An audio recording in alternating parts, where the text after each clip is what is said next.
إلا الله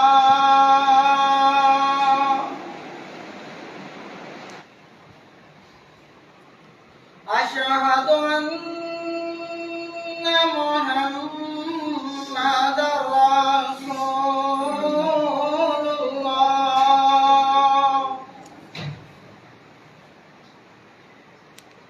أشهد أن محمدا رسول الله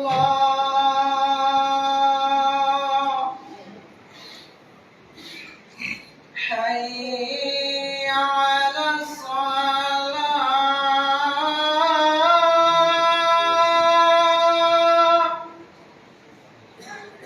حي على الصلاة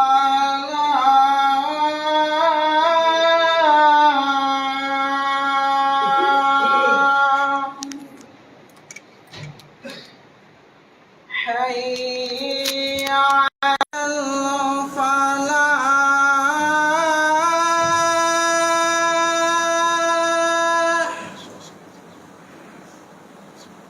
حي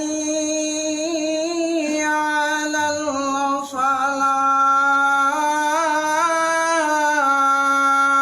الفلاح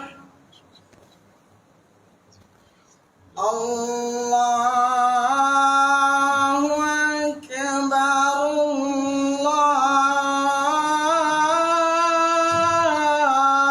الله أكبر لا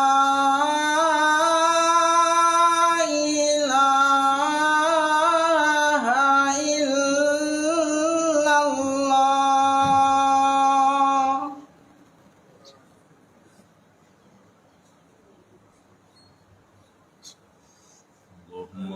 اللهم رب هذه الدعوة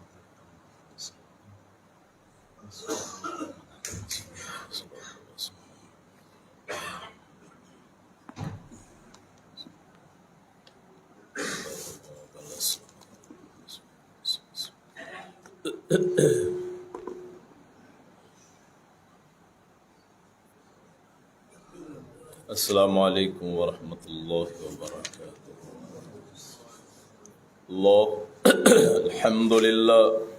الحمد للہ نحمده ونستعینه ونستغفره ونؤمن به ونتوکل علیہ ونعوذ باللہ من شرور انفسنا ومن سیئات اعمالنا من يهده الله فلا مضل له ومن يضلله فلا هادي له ونشهد أن لا إله إلا الله وحده لا شريك له ونشهد أن محمدا عبده ورسوله.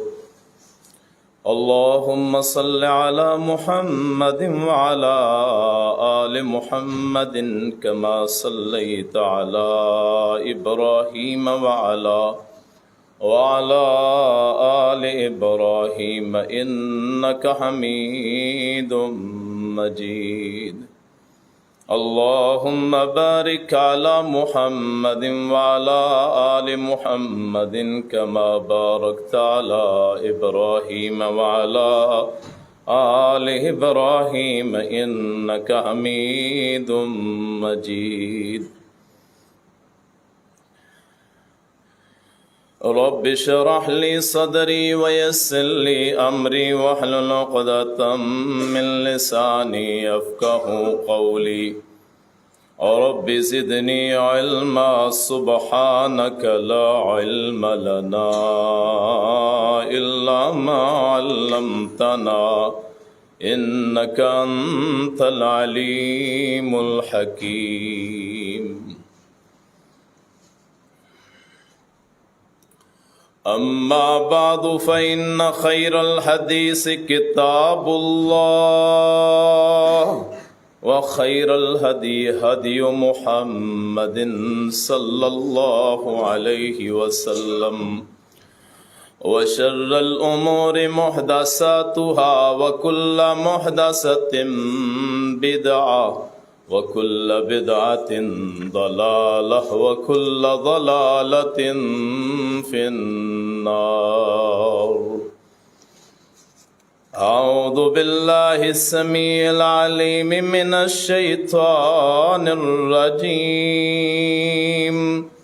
بسم الله الرحمن الرحيم. لا إكراه في الدين قد تبين الرشد من الغي فمن يكفر بالطاغوت ويؤمن بالله فقد استمسك بالعروة الوثقى لا انفصام لها والله سميع عليم. صدق اللہ مولانا العظیم. نحن علی ذلک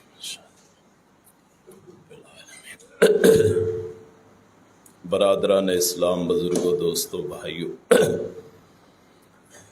پچھلے جمعے میں ہم نے بنی اسرائیل کے بارے میں گفتگو کی تھی.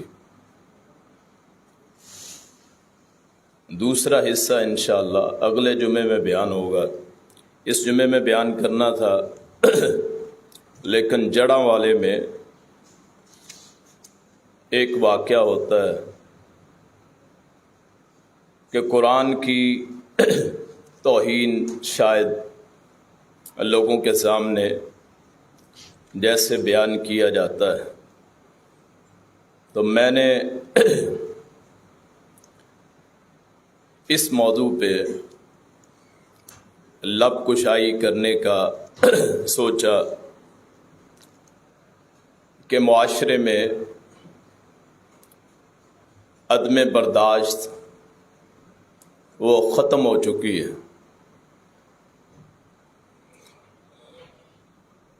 عیسائی، مسیح،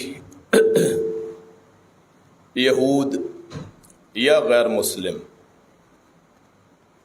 وہ ہمارے ذمہ میں ہیں. ان کی حفاظت، ان کے گھروں کی حفاظت، ان کے مذہبی مقامات کی حفاظت، ان کی جانوں، ان کی عزتوں کی حفاظت، ان کے کاروبار کی حفاظت وہ ہماری ذمہ داری. ہماری عجیب قوم ہے کہ بغیر تحقیق کے صرف اتنا پتہ چل جائے، وہ چاہے الزام مجھ پہ لگا دیا جائے، چاہے آپ میں سے کسی پہ لگا دیا جائے، بغیر تحقیق کے اس بندے کی زندگی خطرے میں ہوتی ہے. کوئی پتہ نہیں ہوتا توہین کرنے والا ہے کہ کوئی نہیں. سیالکوٹ کے سری لنکن شہری کا معاملہ ہو، گوجرا کی بستی کو جلائے جانے کا معاملہ ہو، سانگلا ہل کا معاملہ ہو، یا پھر ایک دو دن پہلے جڑاں والے کا معاملہ ہو. اور حیرت ان لوگوں پہ ہے جو ان ملاؤں، ان مولویوں، ان درویشوں اور ان دین کے نام نہاد ٹھیکیداروں کی وجہ سے غیر مسلموں کو مارتے، ان کی عمارتوں کو جلاتے اور اپنے ہی ملک کی املاک کو خاکستر کرتے. آپ تصور کیجئے کہ سویڈن میں قرآن پاک کو سامنے جلایا گیا. وہاں کے مسلمانوں، عرب کے مسلمانوں، ان کا رد عمل کیا ہے اور ہمارا کیا ہے؟ آگ اپنے ملک میں جلاتے ہیں خود ہی، سرکاری عمارات اپنی جلاتے، نقصان خود اپنے آپ کو پہنچاتے. ان غیر مسلموں کو فرق ہی کوئی نہیں. گوجرے میں پوری مسیحوں کی بستی کو آگ لگا دی گئی، ان کے گھر جلا دیے گئے، ظلم ظلم ہے، مسلمان کرے تب بھی، کافر کرے تب بھی۔ اگر کشمیر میں کافر ہندو وہ مسلمانوں کے گھر جلائیں تب بھی ظلم، اگر اسرائیل فلسطینیوں کے حقوق غصب کرے تب بھی ظالم، اگر مسلمانوں میں چچنیا میں ظلم ہو وہ تب بھی ظلم، اور اگر ہمارے ملک میں کسی غیر مسلم کو مار دیا جائے وہ بھی جرم۔ صرف ریاست کو اختیار ہے کہ ریاست کسی کے بارے میں کیا فیصلہ کرتی ہے۔ مجھے یہ پتہ چلے کہ جی اس بازار میں، کارخانہ بازار میں کسی نے قرآن کی توہین کر دی ہے، تو مجھے کوئی آ کے بتائے تو میں مقتدیوں کو کہوں کہ جاؤ جی جا کے وہ اسلام کی توہین ہوگی جی اس سے بدلہ لیا جائے۔ نقصان کس کا ہے؟ یہ جو واقعہ ہے اس پہ باقاعدہ نام لکھا ہوا ہے کہ میں لعنت بھیجتا ہوں، میں یہ کرتا ہوں۔ آج کے دور میں کوئی اتنا بیوقوف ہو سکتا ہے کہ اپنا نام لکھے کہ میں توہین کر رہا ہوں کسی چیز کی اور میں اپنا نام بھی لکھ دوں؟ یہ کبھی آپ نے سوچا ہے؟ ذاتی دشمنیاں ہوتی ہیں جس کی وجہ سے، جیسے گوجرے میں ہوا کہ ذاتی دشمنی تھی۔ کرسی اگر ہے تو دیں جی، مل جائے گی۔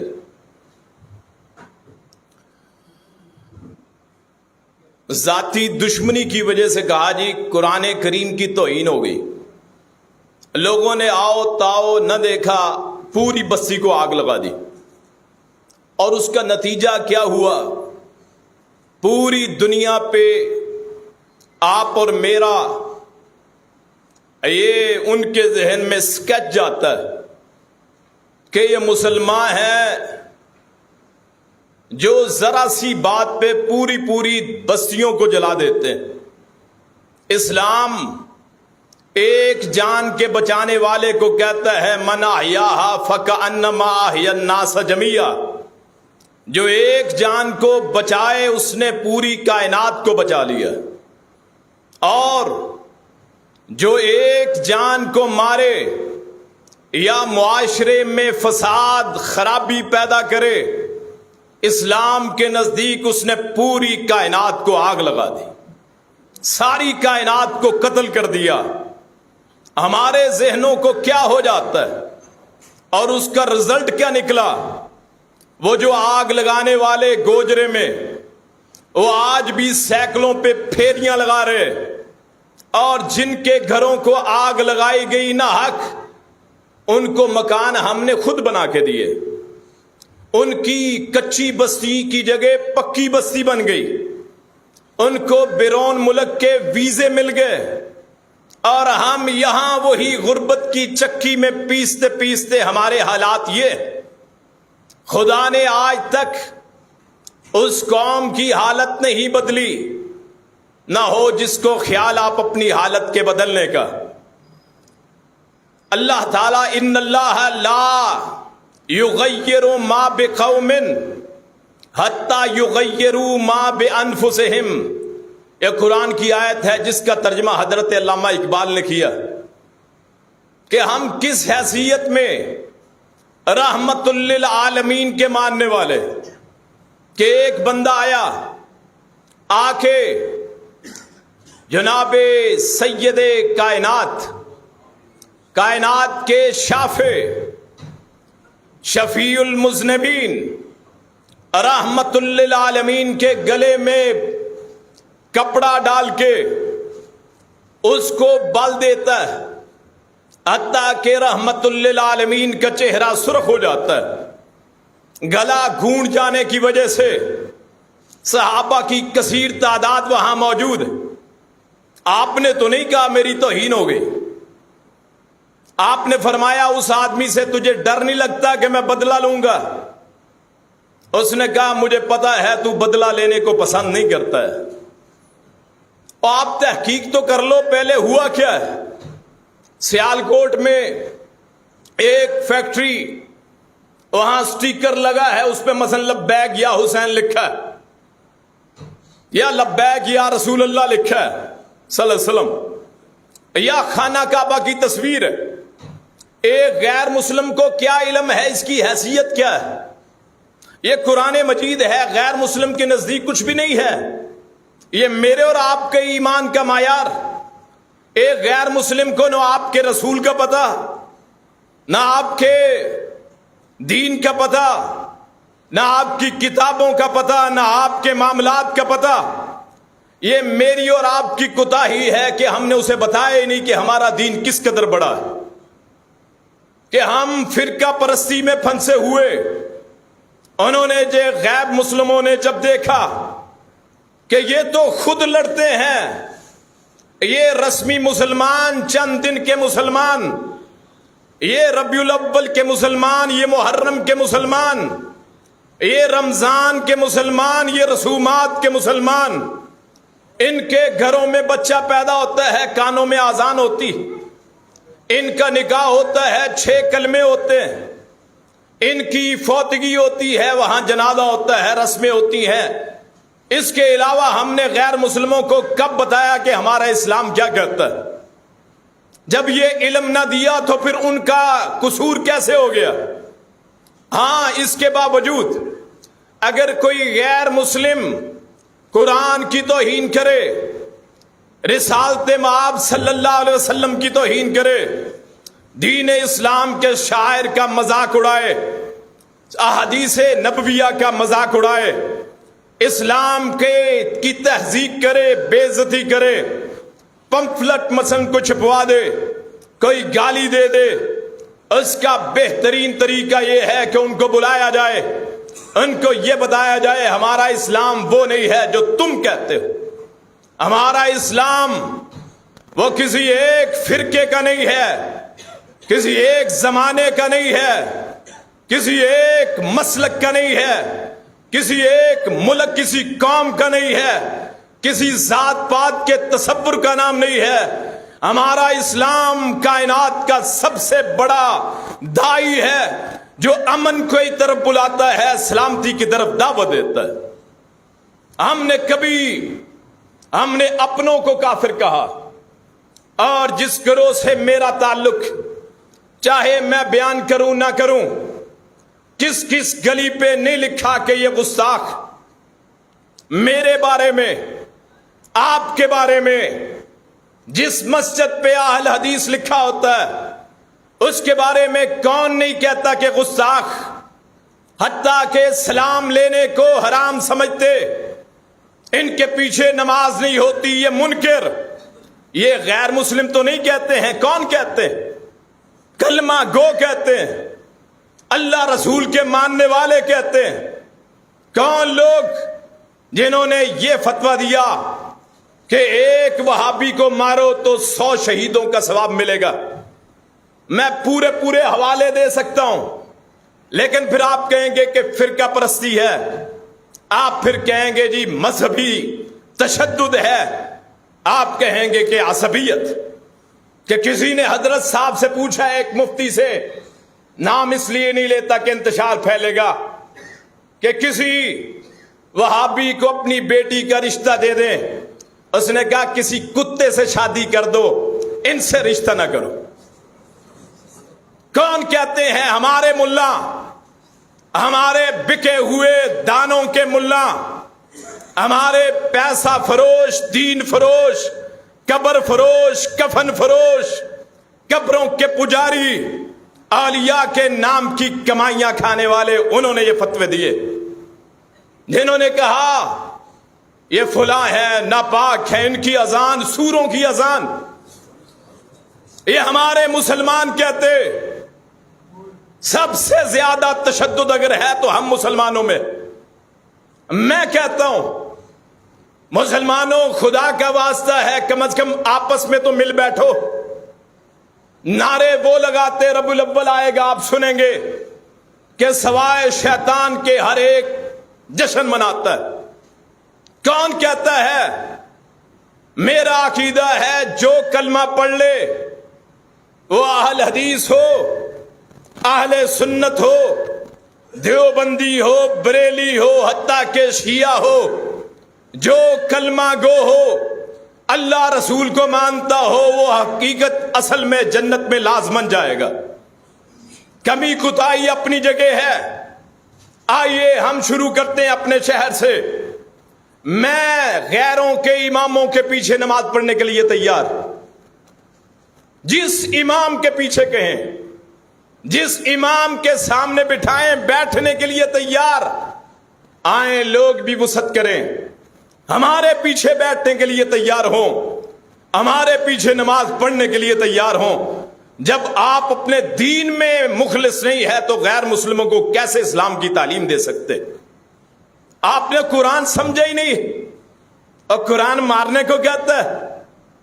اور جنگ کی حالت میں بھی کسی گرجا گھر کو نہیں گرا سکتے، کسی کو آگ نہیں لگا سکتے، کسی بچے کو نہیں مار سکتے، کسی عورت پہ تشدد نہیں کر سکتے، کسی بزرگ کو قتل نہیں کر سکتے، کسی درخت کو نہیں اکھاڑ سکتے، کسی عمارت کو آگ نہیں لگا سکتے۔ کسی جو ہتھیار نہ اٹھائے جنگ کی حالت میں، ہتھیار نہ اٹھائے، آپ اسے کچھ نہیں کہہ سکتے۔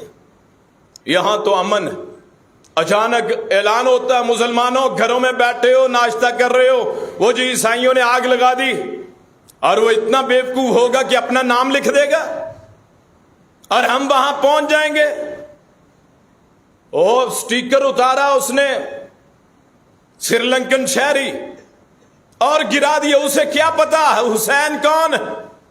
اور حسین کا تو مجھے پتا ہے کہ میرے ایمان کا معیار، اس سری لنکن شہری کو ہم بتائیں گے کہ حسین کون، تاکہ وہ توہین نہ کرے۔ اور ہمارے نزدیک ہندوؤں کے بتوں کی کیا حیثیت؟ کیوں جی آپ ان کی عزت کرتے ہیں؟ آپ ہندوؤں کے بتوں کی عزت کرتے ہیں؟ نہیں کرتے۔ ایسے ہی جیسے ہم نہیں کرتے وہ بھی نہیں کرتے۔ انہیں تعلیم دو کہ ہمارا اسلام ایسا نہیں ہے، ہمارا اسلام وہ ہے۔ جب حضرت عیسیٰ پیدا ہوئے علیہ السلام، لوگوں نے کہا زنا کی پیداوار ہے، اس کا باپ ہی کوئی نہیں ہے، تو ہمارا قرآن بول کے اٹھا، اس نے کہا انی عبداللہ، کہ حضور اس وقت کسی نے گواہی نہ دی، قرآن نے گواہی دی۔ عیسائیوں کو یہ بتائیے ہمارا قرآن آپ کے نبی کی بے گناہی ثابت کرتا ہے، ہمارا قرآن آپ کے نبی کو روح اللہ مانتا ہے، ہمارا قرآن آپ کو کلمۃ اللہ کہتا ہے، ہمارا قرآن آپ کو رسول اللہ کہتا ہے، ہمارا قرآن حضرت مریم کو پاکیزہ پاک باز سمجھتا ہے، کہتا ہے، ہمارا قرآن بنی اسرائیل کی اتنی تفاصیل بیان کرتا ہے، خود تورات انجیل میں کبھی نہیں بیان۔ اور ہمارا اسلام تو حضرت عیسیٰ کی بے گناہی کے لیے آیا۔ انہوں نے کہا ہم نے پھانسی پہ لٹکا دیا، سولی پہ۔ قرآن کہتا ہے ما قتلوہ وما صلبوہ، نہ انہوں نے قتل کیا ہے نہ انہوں نے سولی دی ہے، بل رفعہ اللہ الیہ، بلکہ اللہ نے زندہ اپنی طرف حضرت عیسیٰ کو اٹھا لی۔ اور ان قریب حضرت عیسیٰ آئیں گے، ان قریب آ کے دنیا پہ عدل قائم کریں گے۔ حضرت رسول اللہ صلی اللہ علیہ وسلم نے فرمایا جب دجال کا خروج ہوگا تقریباً 1.25 سال، پہلا اس کا 40 دن حکمرانی کرے گا، 40 دن، پہلا دن 1 سال کے برابر، دوسرا دن 1 مہینے کے برابر، تیسرا دن اس کا 1 ہفتے کے برابر، پھر باقی جو 37 دن ہوں گے عام دنوں جیسے ہوں۔ فرمایا اس کا مقابلہ کسی کوئی نہیں کر سکے گا، کوئی نہیں لڑ سکے گا، پوری دنیا پہ جہاں چاہے گا وہ اپنا علم لہرائے گا، جس کو چاہے گا نعمتوں سے نوازے گا، جس کو چاہے گا عذاب میں دھکیل دے گا، جس کو چاہے گا تکالیف میں ڈال دے گا، جس کو چاہے گا نعمتوں سے معمور کر دے گا، جس کو چاہے گا اس پہ رحمتوں کا نزول کرے گا۔ اللہ اپنے اختیارات اس کو عطا کر دے گا۔ دراصل وہ اختیار اللہ کے ہوں گے جو اللہ آزمائش کے لیے دجال کو عطا کرے گا۔ وہ لوگوں کو اولاد بھی دے گا، لوگوں کو مار بھی سکے گا، لوگوں کے رزق کا بھی مالک اللہ وقتی طور پہ اسے بنا دے گا.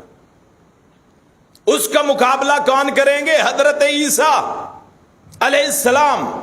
فرمایا عصر کے بعد مشرقی منارہ شام دمشق، وہاں عصر کی نماز کی تکبیر ہو چکی ہوگی، اقامت ہو چکی ہوگی.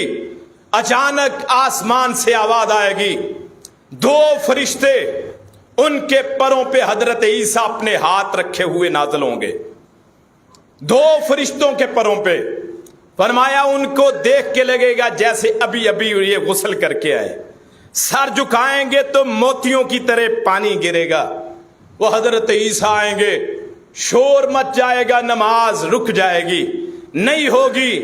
حضرت عیسیٰ تشریف لائیں گے. میرا عقیدہ ہے نزول مسیح کا کس نے گواہی دی ہے؟ حضرت عیسیٰ کے آنے کی قرآن کریم نے دی ہے، احادیث رسول نے دی. فرمایا پھر ان کو کہا جائے گا امامت کروائیں. وہ کہیں گے نہیں، امامت تم ہی کرواؤ گے، میں امت محمدیہ میں سے ہو کے آیا ہوں. اور پھر وہ بادشاہ بنیں گے، ان کے ہاتھوں دجال کا خاتمہ ہوگا.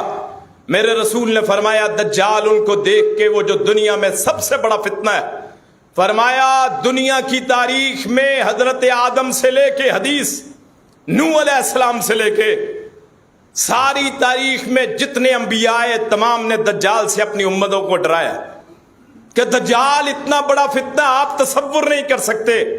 دجال دجل سے ہے فریب، دھوکے باز، انتہا درجے کا دھوکے باز.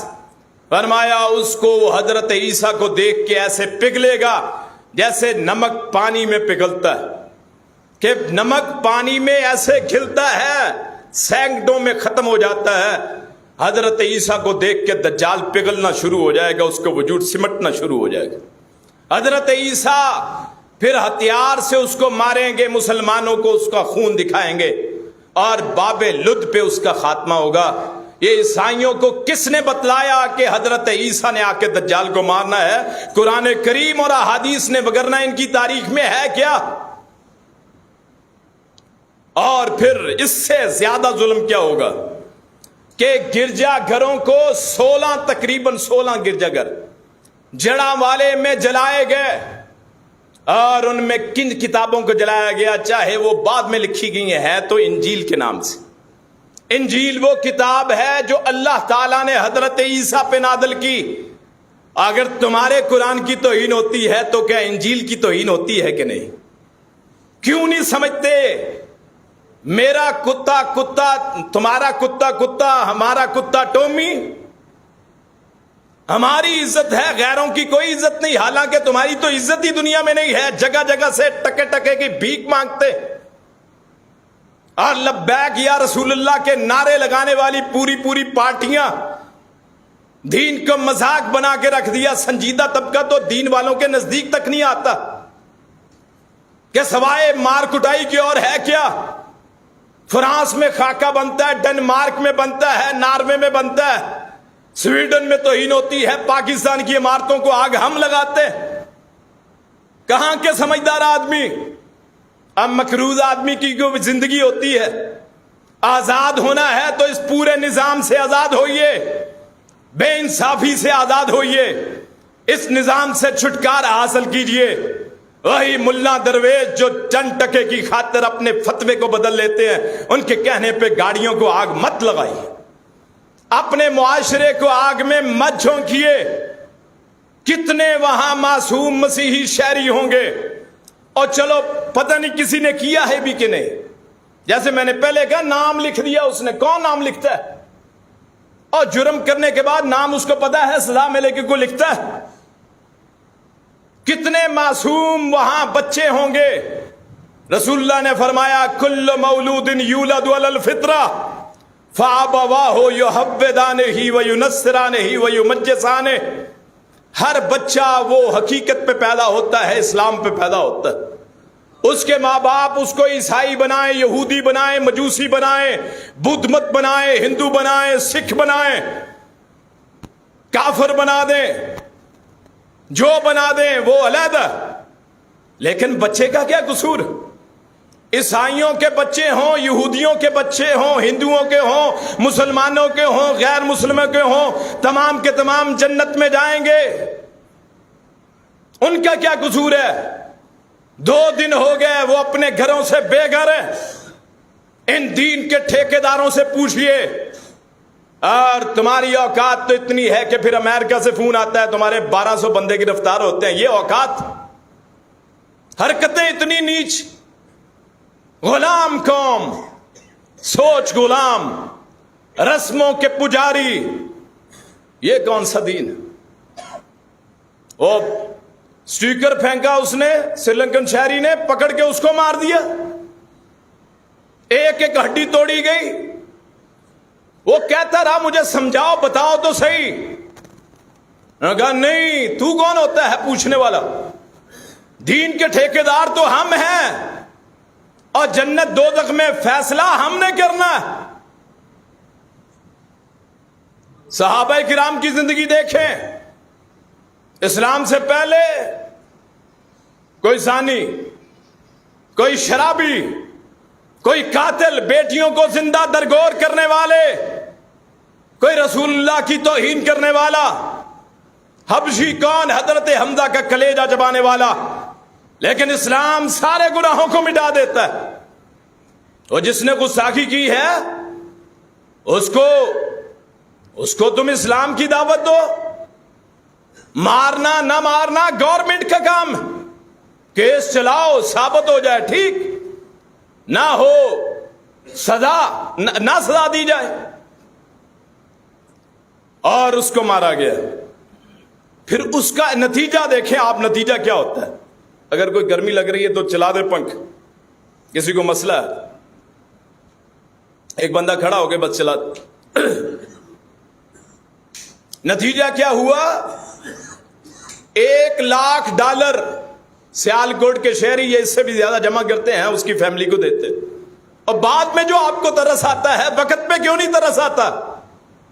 بے روزگاری اتنی ہے، اور کام دیکھو کیسے، اپنے اپنے کام پہ نہیں جاتے، گویا سارے ویلے اسی کام پہ لگے ہوئے، اسی کو دین سمجھتے۔ اور ویسے کہتے ہیں ما ارسلناک الا رحمت للعالمین، جب اپنی باری آتی ہے تو رسول اللہ کو کائنات کی رحمت بنا دیتے ہو، غیروں کی باری آتی ہے پھر رحمت کہاں جاتی؟ العالمین جمع جہانوں کی رحمت۔ اور میرا عقیدہ ہے رب کائنات نے حضرت رسول اللہ کو سارے جہانوں کے لیے رحمت بنا کے بھیجا ہے۔ ما ارسلناک الا رحمت للعالمین، ما ارسلناک الا کافۃ للناس بشیرا ونذیرا، کائنات کے لیے رحمت بھی ہے، کائنات کے لیے رسول بن کے بھی آئے۔ عیسائیوں کے بھی رسول، یہودیوں کے بھی رسول، ہندوؤں کے بھی رسول، سکھوں کے بھی رسول، مسلمانوں کے بھی رسول۔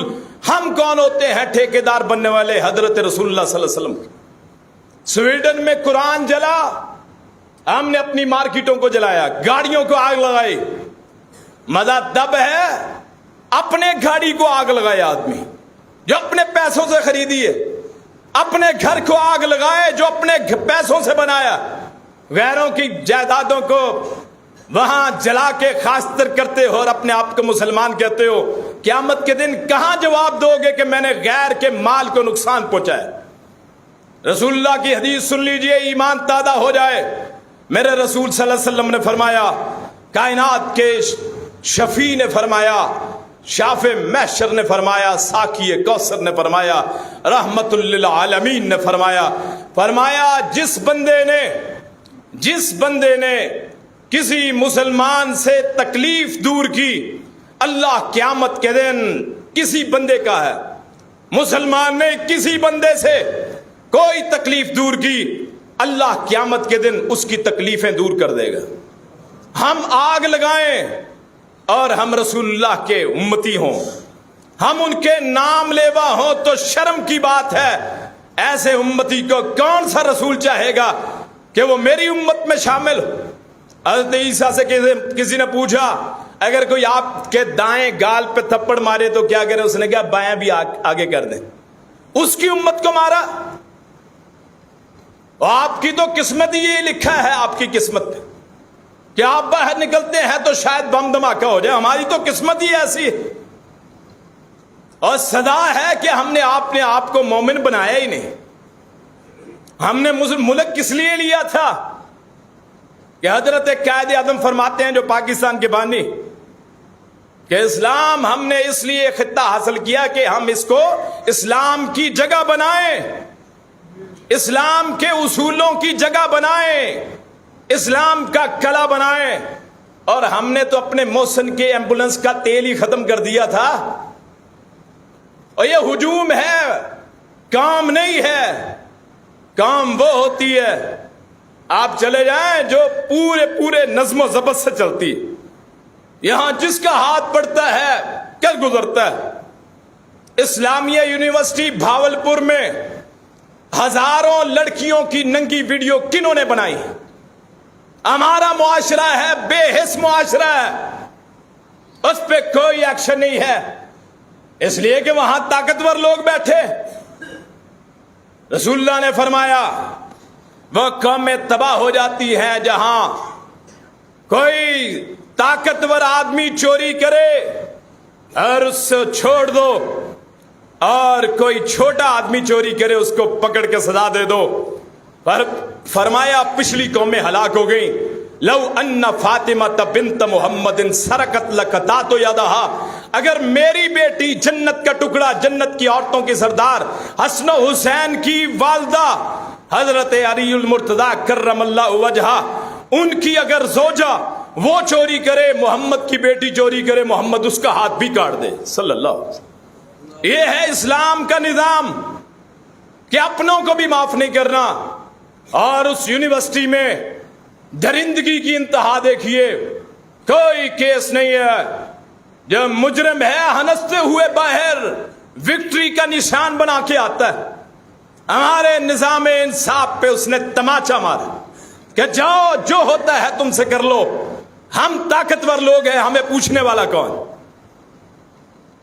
اور مجھے کوئی پرواہ نہیں ہے کوئی جس مرضی پارٹی کا ہو, لیکن یاد رکھیے قیامت کا دن ہوگا, اللہ ضرور پوچھے گا مجھ سے کہ تو نے انصاف, تو نے لوگوں کو حق کیوں نہیں بتایا. یہ آج آپ ایک واقعہ کبھی گوجرے میں, کبھی سیالکوٹ میں, کبھی سانگلا ہل میں, کبھی جڑا والے میں, یہ چھوٹے چھوٹے ٹرائل, چھوٹے چھوٹے چیزیں ہیں جو ہم تجربہ کرتے رہتے ہیں مسلمانوں کی حمیت کو جھنجھوڑنے کے لیے. ادھر سے اعلان ہوتا ہے آؤ آؤ اسلام کے نفاذ کے لیے. کون سا اسلام؟ 22% سود کی شرح, آپ کی کرنسی پہ 22%. اگر میں قرض لوں تو 22% مجھے ادا کرنا ہوگا سود. قرآن کا حکم سن لیجئے, یا ایھا الذین آمنوا اتقوا اللہ وذروا ما بقی من الربا, اے مومنو اللہ سے ڈرو اور جو سود رہ گیا اسے چھوڑ دو. فَإِن لَّمْ تَفْعَلُوا, اگر نہیں کرو گے فَأْذَنُوا بِحَرْبٍ مِّنَ اللَّهِ وَرَسُولِهِ, اگر سود نہیں چھوڑو گے, سودی کاروبار نہیں چھوڑو گے, چاہے ہزاروں عمرے کرتے رہو اور سینکڑوں حج کر لو, تہجد کے پابند ہو, اگر سود خور ہو, اللہ رسول تم سے جنگ کے لیے اعلان کرتے, تم جنگ کے لیے تیار ہو جو اللہ رسول سے. فَأْذَنُوا بِحَرْبٍ مِّنَ اللَّهِ وَرَسُولِهِ. ہم نے کیا بدلنا تھا؟ خود بدلتے نہیں, ظالم قرآن بدل دیتے اپنے اصولوں کے لیے. کہ جی 1997 میں سپریم کورٹ فیصلہ دیتی کہ سود ہراؤ, شریعت کورٹ فیصلہ دیتی ہے سود حرام, تو ملک کی ایک بڑی پارٹی جو آج بھی مفرور ہے, وہ کہتا ہے اگر سود ہم نے لینا چھوڑ دیا تو معیشت تباہ ہو جائے گی. اگر سود لینا چھوڑ دیا, سود لینا دینا چھوڑ دیا, سودی کاروبار, تو معیشت تباہ ہو جائے گی. قرآن کہتا ہے اللہ رسول سے جنگ, اور ہمارے لیڈر کہتے ہیں نہیں معیشت تباہ ہو جائے گی, اور ان کے پیروکاروں پہ جو ان کو آج بھی لیڈر مانتے. یہ ہماری حالت. دلوں کو بدلیے, حق کے ساتھ کھڑے ہوئیے, انصاف کے نام لیوا بنیے, کبھی باطل کے ساتھ کھڑے نہ ہوئے. جب مجھے پتہ چل جائے کہ میرا والد غلط ہے تو غلط ہے، میں کہوں گا ہاں میرا والد غلط، میں کہوں گا میرا خاندان غلط. اگر غلطی ہے میرے خاندان میں تو خاندان کی کوئی پرواہ نہیں ہے. اعدلوا هو اقرب للتقوی، قرآن کہتا ہے انصاف کی بات کرو جو کہ تقوی کے انتہائی قریب. ہمارا معاشرہ درندوں کا معاشرہ، ہمارا معاشرہ، اس پہ بڑے خوش ہوتے ہیں. ہمارے پاس ننگی ویڈیوز موجود. یہ ہماری سوچ، یہ ہماری سیاستیں، یہ ہمارے معاملات. اور وہاں عربوں نے کیا کیا؟ سویڈن میں قرآن جلا تو انہوں نے کوئی توڑ پھوڑ نہیں کی. جس جگہ پہ قرآن جلا تھا انہوں نے اس جگہ کی قیمت لگوائی. 40 کروڑ پاکستانی روپے اس جگہ کی قیمت انہوں نے ادا کی، وہاں مسجد بنوا دی. یہ ہے بہترین انتقام کہ جس جگہ پہ پچھلے دنوں قرآن کی توہین ہوئی، قرآن جلایا گیا، اس جگہ پہ انہوں نے مسجد بنوا دی عربیوں نے کہ تا قیامت وہاں سینکڑوں قرآن پڑے ہوں گے، تم ایک جلاؤ وہاں سینکڑوں آ جائیں گے. اور ہمارے کیا ہے؟ وہی رسمیں، وہی وعدے، وہی ملا، وہی تبلیغ، وہی دین، وہی رسومات. مرنے کی رسمیں، پیدائش کی رسمیں، شادی کی رسمیں، اور ہم اسی پہ خوش ہیں کہ مریں گے تو ختم ہو جائے گا، تیجا ہو جائے گا، ساتہ ہو جائے گا، بخشش ہو جائے گی. اللہ اللہ خیر صلی اللہ. ہم نے مرشد پکڑے ہوئے ہیں، یہ چھڑا لیں گے جن کا اپنا نہیں پتا ہے، اس انہوں نے خود چھوڑنا ہے کہ نہیں. اور اس سے بھی بڑا، جب مشکل وقت آتا ہے تو اللہ کے رسول ہیں نا، کام اپنے سیدھے نہیں، ساری ذمہ داری رسول اللہ پہ ڈال دیتے. رسول اللہ نے فرمایا قیامت کا دن ہوگا، میں حوض کوثر پہ لوگوں کو پانی پلا رہا ہوں گا. اور وہ حوض کوثر کیا ہے؟ فرمایا ایک نہر ہے جس کا 1 مہینہ چڑائی ہے. اگر آپ سفر کریں 1 مہینہ چڑائی ختم نہ ہو. 1 مہینہ لمبائی ہے، یعنی عرض طول 1. وہ میرے رسول کی وہ کوثر نہر، وہ دریا. نہر کا عربی میں معنی دریا، کوثر کا معنی ہے خیر کثیر. اور یہ سورت اس وقت نازل ہوئی اس کے بارے میں جب رسول اللہ کا بیٹا کوئی نہیں بچا، بیٹیاں ہی بیٹیاں. تو کافروں نے کہہ دیا کہ اس کی نسل ختم ہو جائے گی. رسول اللہ مغموم ہوئے، جبریل امین وحی لے کے آ گئے. انا اعطیناک الکوثر فصلی لربک وانحر ان شانیک هو الابتر. اے پیغمبر، ہم نے آپ کو خیر کثیر عطا فرما دیا. آپ کا کام کیا ہے؟ نماز پڑھیے، قربانی کیجئے. تیرا دشمن اس کی میں جڑ بھی ختم کر دوں گا، تیرا دشمن بے جڑ ہوگا. اس رسول کی نہر کوثر، دریائے کوثر، خیر کثیر کا منبع، 1 مہینہ چڑھائی 1 مہینہ لمبائی. فرمایا جو 1 مرتبہ وہاں سے پانی پی لے اس کو کبھی پیاس نہ لگے. فرمایا دودھ سے زیادہ سفید، برف سے زیادہ ٹھنڈا، شہد سے زیادہ میٹھا، اس سے جو 1 مرتبہ پی لے وہ دوزخ کی آگ کو نہ دیکھے، اسے آگ نہ چھوئے. لیکن میں بتانے لگا ہوں کہ اس رسول کا معیار کیا ہے جس رسول کو میں اور آپ مانتے. اللہ مجھے اور آپ کو قیامت کے دن نہر کوثر سے اللہ تعالیٰ جام کوثر عطا فرمائے.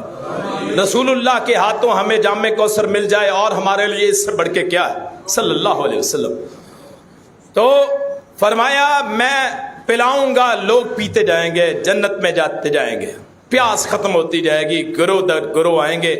فرمایا کچھ جماعتیں آئیں گی، میرے اور ان کے درمیان رکاوٹ حائل ہو جائے گی.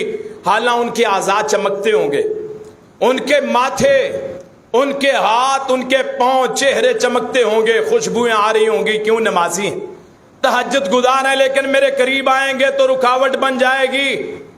تو میں کہوں گا یہ تو میرے امتی، اللہم ہؤلاء امتی، یہ میرے امتی ہیں، ان کو کیوں حوض کوثر سے پانی نہیں ملے گا؟ تو آگے سے آواز آئے گی انک لا تعلم انک لم تعلم ما حدث بعدک یا لا تعلم ما حدثوا بعدک، تو پیغمبر جانتے نہیں ہے انہوں نے آپ کے بعد کون کون سے طریقے ایجاد کر لیے تھے، انہوں نے تیری شریعت کو بدل ڈالا۔ ایک مسجد میں گیا تو دوری اکیری تکبیر، آپ تصور کر سکتے ہیں؟ اور تکبیر دوری بھی ہو سکتی ہے، اکیری بھی ہو سکتی۔ اگر اذان دوری ہو تو تکبیر دوری، اذان اکیری ہو تکبیر اکیری۔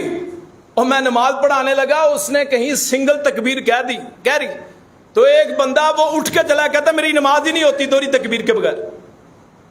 اور یہ علیحدہ مفتی بنے ہوئے، انہوں نے علیحدہ لال کتابیں رکھی ہیں، کوئی مسئلہ پوچھے وہ کہتا ہے گھر میں لال کتاب پڑھی۔ ان کا علم لال کتاب تک، اپنی طرف سے رسومات، اور دین کو اتنا بدلا۔ اگر صحابہ کے دور کا کوئی فرد آ جائے اسے پتہ ہی نہ چلے اصل اسلام کیا ہے، یہ اسلام کیا ہے، سارا دین ہی بدل دیا۔ اولیاء کا مرتبہ اتنا بڑھا دیا کہ اللہ تعالیٰ لگتا ہے فارغ ہی ہے۔ اولیاء کا مرتبہ اتنا بڑھا دیا کہ لگتا ہے اللہ فارغ کر دیا ہے۔ اولاد دینے والا بابا علیحدہ، رزق دینے والا علیحدہ، عزت دینے والا علیحدہ، ذلت دینے والا علیحدہ، صبح کا اور، شام کا اور، دوپہر کا اور، رات کا اور، سحر کا اور، فجر کا اور، ظہر کا اور، عصر کا اور۔ قبروں کی کمائی، کیا یہ دین ہے؟ مردوں کو پوجا جانے لگا، یہ دین ہے؟ اور نبیوں کی وقت کیا رکھ دی؟ کچھ بھی نہیں۔ ان کی رسالتوں کے مقابلے میں اپنی کتابیں لکھ دی، فتاوی عالمگیری 500 مولویوں نے لکھ دیا، اس کو اس پہ فوقیت دیتے ہیں۔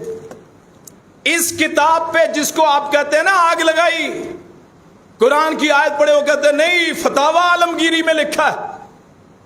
ایک مثال دیتا ہوں میں، قرآن میں لکھا ہوا ہے حولین کاملین لمن اراد ان یتم الرضاعۃ، کہ جو بندہ بچے کو دودھ پلانا چاہے کہ میرا بچہ دودھ پیے ماں کا، وہ 2 سال پورے پلائے گا، حولین کاملین، مکمل۔ اور ایک فقہ میں لکھا ہوا ہے، مسلمانوں کی فقہ میں لکھا ہوا ہے کہ نہیں 2.5 سال۔ قرآن کہتا ہے 2 سال، ان مفتی صاحب سے غلطی سے لکھو گیا 2.5 سال۔ تو آپ کے پاکستان کا مجھے نام سب کچھ ہے، صرف اس لیے نہیں لیتا کہ آپ کہیں گے فرقہ پرستی ہے، دکھا سکتا ہوں اگر کوئی پوچھے۔ وہ حاشیے پہ لکھتا ہے اسی آیت کے ساتھ کہ قرآن کے نزدیک تو 2 سال ہے، ہمارا امام 2.5 سال، ان کے پاس کوئی اور دلیل ہوگی۔ شریعت اپنی بنا لی۔ یہ بیعتوں کا تصور کیا ہے؟ صرف 2-3 منٹ میں بات کروں۔ یہ بیعت کا تصور کیا ہے؟ گلی گلی کوچے کوچے میں سرکاریں، چاہے سید خاندان میں سے ہو، اللہ کی قسم ہے رسول اللہ کے بعد کسی کی بیعت جائز نہیں۔ ایک ہوتی ہے بیعت گورنمنٹ کی، جیسے حضرت ابو بکر کی ہوئی، حضرت عمر، حضرت عثمان، حضرت علی المرتضیٰ، امیر معاویہ، حضرت حسن، یہ ساری برحق آپ گورنمنٹ کو ووٹ دیتے ہیں، آپ بھی بیعت کرتے ہیں۔ یہ ہے دنیاوی لحاظ سے، دینی لحاظ سے بیعت کا اسلام میں کوئی تصور نہیں ہے، حتیٰ کہ رسول اللہ کے مقابلے میں ان کے اہل بیت کی بھی بیعت نہیں ہو سکتی۔ رسول اللہ کے مقابلے میں ابو بکر صدیق کی بیعت نہیں ہو سکتی، عمر فاروق کی بیعت نہیں ہو سکتی، عثمان ذو النورین کی بیعت نہیں ہو سکتی، علی المرتضیٰ کی بیعت نہیں ہو سکتی۔ میں نے تو کلمے میں صرف 2 رخ پڑھے ہیں، لا الہ الا اللہ محمد رسول اللہ، کہ پوجنے کے لائق اللہ کی ذات ہے اور بات ماننے کے روا صرف محمد رسول اللہ ہے صلی اللہ علیہ وسلم۔ کہاں سے بیعت؟ اور اتنا عقیدہ خراب کہ قیامت کے دن بخشائے گا۔ قرآن کہتا ہے قُل لَا يَعْلَمُ الْغَيْبَ إِلَّا اللَّهُ وَمَا يَشْعُرُونَ أَيَّانَ يُبْعَثُونَ۔ تم کہتے ہو نا غیب لوگوں کے پاس ہے، قرآن کہتا ہے غیب کو سوائے اللہ کے کوئی نہیں جانتا ہے، اور جن کی تم بیعتیں کرتے ہو انہیں یہ بھی علم نہیں ہے کہ انہیں کب اٹھایا جائے گا، قبروں میں پتہ نہیں کیا حالات۔ کوئی بیعت جائز نہیں، نہ کسی زندہ کی نہ کسی مردہ کی۔ مثلا دالوال والی سرکار نیک آدمی نیک بزرگ کیوں انوالو کرتے ہو اللہ اور اپنے درمیان ان کو؟ گدی تو ہماری بڑی تکڑی، میرے خاندان کے 10-15 شیخ الحدیث، میرے والد، میں خود حدیث کا عالم، میرے والد شیخ الحدیث، میرے دادا شیخ الحدیث، میرے پردادا اللہ کا ولی، میرے ماموں شیخ الحدیث، میرے نان کے سارے پڑھے لکھے شیخ الحدیث، میرے پڑنانا چوٹی کے عالم، سارا کچھ ہے۔ اللہ کی قسم ہے میرا سارا خاندان نہ کسی کو کچھ دے سکتا ہے نہ کسی سے کچھ لے سکتا ہے، کوئی بیعت کا تصور نہیں ہے۔ اور اگر بھی اب بھی کسی کا ذہن مطمئن نہ ہو، آخری بات کر کے بات ختم کرتے ہیں، اگر اب بھی کسی کا ذہن مطمئن نہ ہو پھر دعا کرتے ہیں اللہ اس کو ہدایت نصیب فرما دے، اللہ پاک صحیح معنوں میں اپنے دین سمجھنے کی، اس پہ عمل کرنے کی توفیق عطا فرما دے۔ آخر دعوانا ان الحمد للہ رب العالمین۔